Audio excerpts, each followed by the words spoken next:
What's going on, guys? Welcome to the Athletic Agent Podcast. I'm your host, Nathan Newman. It's been a minute.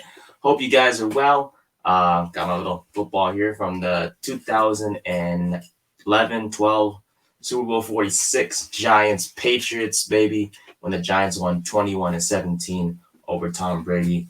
And hey, we're the only team to beat Tom Brady twice, right? So it's good to see. Good to see you guys. Actually, it's been a cool minute. Not much going on around the NFL, but things are heating up. We're almost into June now. As we finish the last days of May here, whether you're tuning in on Twitch, Facebook, YouTube, Twitter, I appreciate it. And without further ado, let's get started. Just a little overview of today's topics. We got DeAndre Hopkins, as we all know, who was released by the Cardinals this past weekend. We got some. I want to discuss a few defensive line players that I really think are going to be key this upcoming season. And July 17th is a key date for the Giants, actually, and we'll go into that as well. But first, I want to, talk about our partner, Fanatics, the official partner of the Athletic Agent Podcast. Whether you need jerseys, hats, T-shirts, accessories, a gift for your father, or anyone else for that matter, Fanatics is your one-stop shop for all your sports fan gear needs. I get my gear everywhere, from everything from Fanatics, actually. Jerseys, Kayvon, Thibodeaux jerseys, Saquon Barkley jerseys, Daniel Jones jerseys. Once they become more readily available, it's been a bit tough for me to find those. So hopefully I can add one to the collection. But regardless, Fanatics, everything you need for your sports fan gear, necessities or needs, they're your one-stop shop for that. So Fanatics, appreciate you as always, and of course the Belly Up Sports Network for allowing me to do this. First topic to discuss is DeAndre Hopkins. DeAndre Hopkins, as we just discussed briefly, was released by the Cardinals this past weekend. There's been a few issues in terms of the wideout, and the Cardinals pretty much had since last season, actually. He was healthy, apparently, for the final two games, according to reports, and he did not play, as we all saw, and the Cardinals were upset that he did not want to play. That doesn't mean that he's going to be a drama type of guy. He's never been one to do so. He's a great player and a good person off the field as well. And, the Cardinals just wanted to move on. And we kind of saw it coming. We kind of, the Cardinals are in a rebuild type of mode right now. And for someone like Hopkins, you really don't want to stick around for that. You want to contend now, as you're approaching, you're past your prime, actually. Not to say that he's washed right now, but I'm just saying, you're going to be, if you stay on the Cardinals, you're likely going to be, just past your prime, I guess is the correct way to say it, and you don't want to, waste your years on a team that's rebuilding, that we don't know what their future holds, stuff like that. So here's the thing. There's so many teams in the NFL that need DeAndre Hopkins, but no team needs Hopkins more than the New York Football Giants. Think about it. Okay, so I get it. We have so many guys right now at wide receiver. We have Darius Slayton, Daniel Jones' favorite target, pretty much these past couple seasons. We got Sterling Shepard, a guy who's been struggling to stay healthy. We have Jalen Hyatt, the rookie we drafted this past draft. Wan'Dale Robinson, the second-round pick from last year's draft. Brian Foran-Wheaton, the undrafted free agent who we signed after the draft. Who else do we have? We have Isaiah Hodgins, who was, kind of brought off from the practice squad and shined, basically. Just so many guys that Giants have at wide receiver.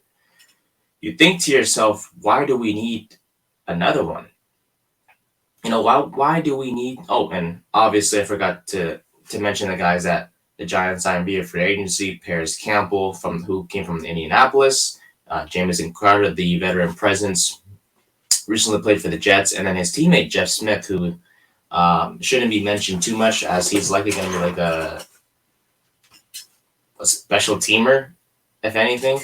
So, but just you have so many guys at wide receiver.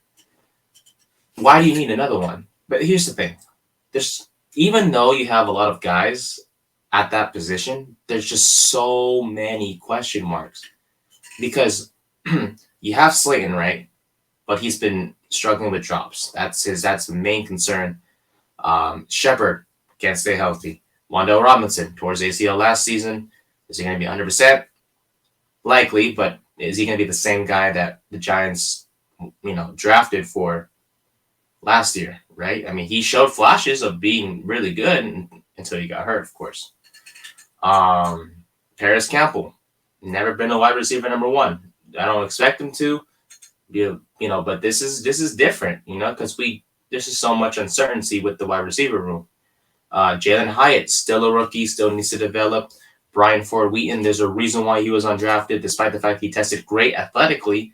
There's a reason why, he was undrafted. Otherwise, he's 6'4", all that stuff, and he was undrafted. There has to be a reason why, and there are reasons why. We won't dive into it, but you get my drift. It's just, even though I feel confident, and I'm sure, Giants fans should feel confident too, heading into the season about this wide receiver room. There's no main guy that we can say, oh, he's the guy that's going to be the true number one guy on this team that will catch balls. Yeah, Darren Waller, but he's a tight end. Yeah, he can line up a wide receiver, but we're just talking strictly to wide receivers, right? You don't have a wide receiver number one that you can go in and say, okay, I can depend on him. He's going to be the main guy. He's going to draw the most attention out of all the guys on the field, and that's going to open up so many things for the other wide receivers. The Giants don't have that guy. They haven't had that since Odell Beckham Jr., Victor Cruz, Plaxico Burress, guys like that. The Giants have not had that wide receiver number one guy. It's been a rotating cycle of just a bunch of players that best serve as a wide receiver number two. This is where DeAndre Hopkins steps in. He's, before, these past couple of seasons when he's been hurt and whatnot, he was good. I mean, he was posting 1,000-yard seasons, multiple touchdowns. I think he was in the double digits at some point, had a streak of double-digit touchdown receptions. But regardless, he was great. Back with his days in Houston, Deshaun Watson, who's in Cleveland now, of course, he was great. I mean, Watson just depended on him so much, and Hopkins stepped up to the challenge. And he was great in Houston. And then those 2 seasons in Arizona, he spent 3 years in Arizona, but the last 2 seasons with the Cardinals, they weren't so great. He was hurt and so on and so forth. But you step into Big Blue if he does sign with the Giants, right? You have everything you want. He had recently had a list of what he wanted in his next team. Stable coach, great quarterback, good defense. Giants got all 3. Not to say Daniel Jones is great, but he vastly improved last season. I feel like Hopkins would love Jones, and Jones would love Hopkins, right? Stable coaching staff, management. That's the Giants, right? They vastly improved from the front office standpoint, from the coaching standpoint, from Joe Shane, Brian Dable, Brendan Brown, the assistant GM, Mike Kafka, the offensive coordinator, and then he mentioned Hopkins' defense. That's what he wanted, a solid defense. The Giants have a solid defense. I mean, like I said, vastly improved last season, and we'll dive into defense in just a bit. But guys like Kayvon, Thibodeaux, Ojulari, Leonard Williams, recently first-round pick Deonte Banks at the corner position, along with Dory Jackson, Xavier McKinney coming back, Giants signing Bobby Okereke. The defense is really good, and plus Wink Martindale is an exceptional defense coordinator. Changed the entire atmosphere surrounding the defense last year. So just that's the Giants have everything Hopkins wants, and I just don't see why he wouldn't sign with New York. If he, the Giants have everything Hopkins wants. You know what I'm saying? So hey, the ball is in pretty much his court. I'm pretty sure the Giants reached out to him privately. If they didn't, they probably will soon. I hope, because hey, Hopkins he's great. He's someone the Giants can depend on. Someone that Daniel Jones will love to have at the wide receiver position, but wide receiver number one, not wide receiver 2 or 3, at the wide receiver number 1 position. So Hopkins coming to New York, baby. Now, I want to address defense. Look, I have always been an offensive type of guy. Love offense. I somewhat jokingly and not jokingly say that offense wins championships. I love watching games at 52-49, 35-32, games like that. I don't like defensive showdowns where the score ends like 14-10. Even though, like, if the Giants were to be in that situation and they end up on the winning side, I wouldn't mind with it. But if the Giants were like winning 35-7 or stuff like that, I like that, because at least my team is like putting up touchdowns and stuff. But regardless, we need to address defense. And Kayvon Thibodeaux and Azeez Ojulari are 2 guys I want to focus on today, because we need to realize that these 2 guys they're the future of this team. And there's just concerns with one guy as opposed to another. Let's start with Kayvon Thibodeaux. That he was pretty good last season, right? He, in the beginning of the season, there were times where it was like, was he really worth the number 5 overall pick? Yeah, he was getting to the quarterback, but the offensive lines, they were shutting him down.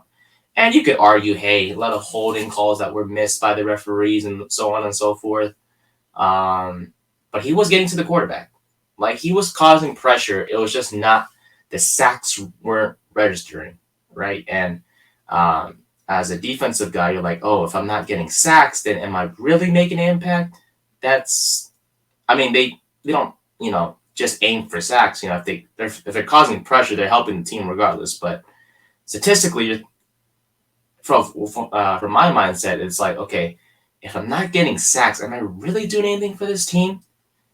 Putting up sacks actually means that means that you're getting to the quarterback, you're disrupting. Obviously, you're still disrupting as if you're pressuring the quarterback, but you're actually getting to him, wrapping him up, making sure nothing happens, and that you're pushing the offense backwards. And Kayvon Thibodeaux, he didn't really get, have a lot of sacks. He had that amazing play against Baltimore, where he caused a strip sack late in the game, sealing the game for the Giants.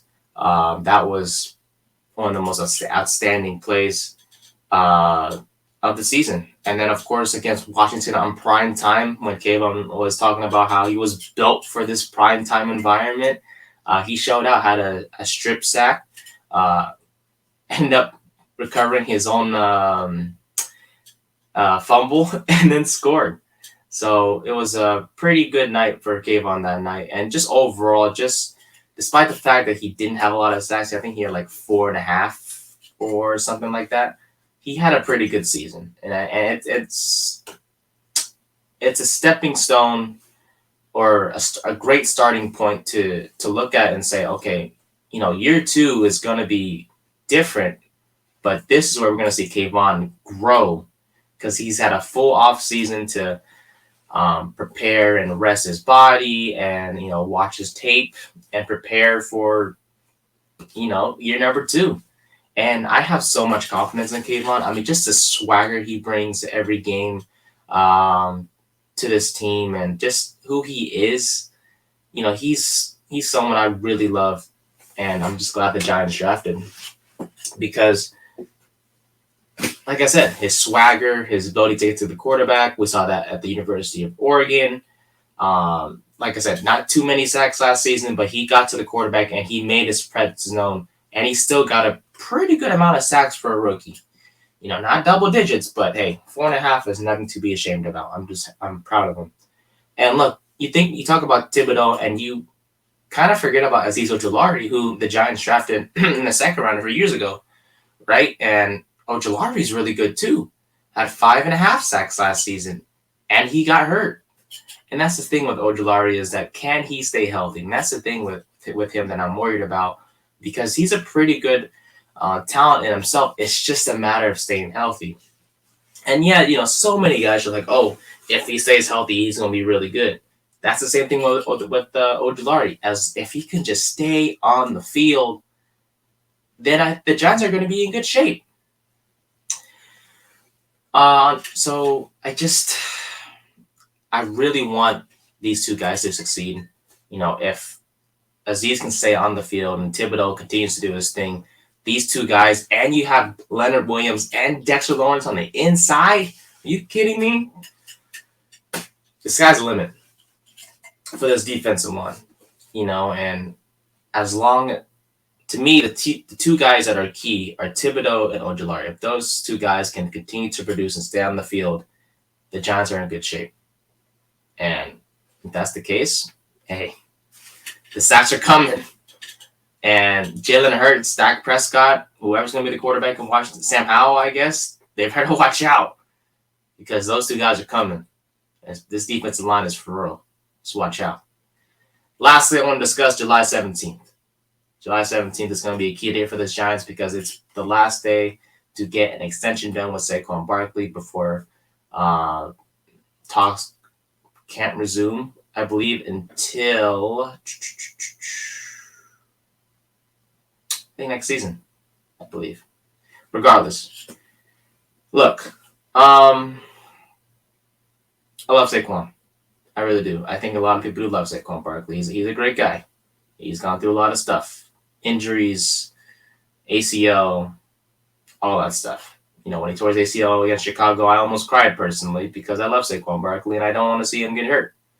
He was great as a rookie. You know what I'm saying? He was outstanding. I made the Pro Bowl. Made the Pro Bowl this past season. Had a 1,000-yard effort. Stayed healthy all year long. And had 2 touchdowns in the wildcard game against Minnesota. Didn't really show out as much against Philadelphia in the divisional round. But hey, what I don't blame him. Was the darn Philadelphia Eagles. You know what I'm saying? So here's the thing. July 17th is the deadline, right? To get this whole re-signing done with Saquon Barkley. And we have got nothing at all. No deal whatsoever.